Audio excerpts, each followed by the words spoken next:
Fascist Awami League আমলে সংঘটিত অর্থ পাচার ও দুর্নীতির অনুসন্ধান করে পূর্ণাঙ্গ শ্বেতপত্র প্রকাশ করা হবে বলে সংসদে জানিয়েছেন প্রধানমন্ত্রী তারেক রহমান। এদিন প্রশ্ন উত্তর পর্বে সংসদ নেতা আরও জানান, কৃষি উৎপাদন বৃদ্ধি, কৃষিপণ্য বহুমুখীকরণ এবং জলবায়ু পরিবর্তনের প্রভাব মোকাবেলায় স্মার্ট কৃষি কার্যক্রম বাস্তবায়নে একগুচ্ছ মহাপরিকল্পনা গ্রহণ করেছে সরকার। এছাড়া হামের টিকা প্রসঙ্গে প্রধানমন্ত্রী বলেন, অন্তর্বর্তী সরকারের সময়েও এই টিকা আমদানি করা হয়নি। দীপু শিকদারের রিপোর্ট। সংসদের প্রশ্নোত্তর পর্বে বুধবার প্রধানমন্ত্রী তারেক রহমান কথা বলেছেন ফ্যাসিস্ট আওয়ামী লীগ আমলে সংগঠিত অর্থ পাচার ও দুর্নীতির অনুসন্ধান প্রসঙ্গে। জানান, আওয়ামী লীগ শাসনামলের এসব ঘটনার পূর্ণাঙ্গ শ্বেতপত্র প্রকাশ করা হবে। জাতীয় নিরাপত্তা এবং জনগণের কল্যাণে সাবেক প্রধানমন্ত্রী শেখ হাসিনা ও তার পরিবার এবং ওই আমলে বিভিন্ন ব্যক্তি ও প্রতিষ্ঠানের অর্থ পাচারের 11টি মামলা সরকারের অগ্রাধিকার রয়েছে বলেও জানিয়েছেন সংসদ নেতা। এছাড়া সবার আগে বাংলাদেশ। জাতীয় সংসদের প্রশ্ন উত্তর পর্বে প্রধানমন্ত্রী তারেক রহমান জানান, কৃষি নিয়ে একগুচ্ছ পরিকল্পনা হাতে নিয়েছে সরকার। মাননীয় সংসদ সদস্য, আপনার জন্য প্রধানমন্ত্রী বলেন, এর মধ্যে কৃষক কার্ড বিতরণ শুরু হয়েছে।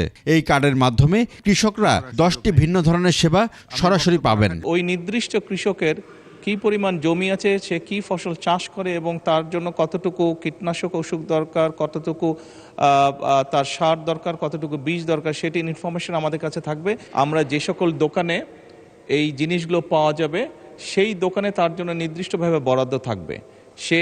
সেই দোকানে গিয়ে তার কার্ডের মাধ্যমে তার জন্য বরাদ্দকৃত যেই সহায়তা আছে সেটি সে নিতে পারবে। তিনি বলেন, জলবায়ু পরিবর্তন, জনসংখ্যা বেড়ে যাওয়া ও জমির পরিমাণ কমে যাওয়া এবং প্রযুক্তিগত সীমাবদ্ধতার কারণে নানা চ্যালেঞ্জের মুখে কৃষিখাত। কেমিক্যাল সার ব্যবহার করার ফলে আমাদের অনেক জায়গায় মাটির উর্বরতা কমে গিয়েছে এবং সেই জন্যই মাটির বিভিন্ন বিষয় টেস্ট করার মাধ্যমে আমরা ন্যানো সারের প্রয়োগ বৃদ্ধি করতে চাচ্ছি, দেশে প্রচলনটা তৈরি করতে চাচ্ছি, যাতে করে সারের খরচও কমে এবং মাটির যে উর্বরতা শক্তি সেটি নষ্ট না হয়।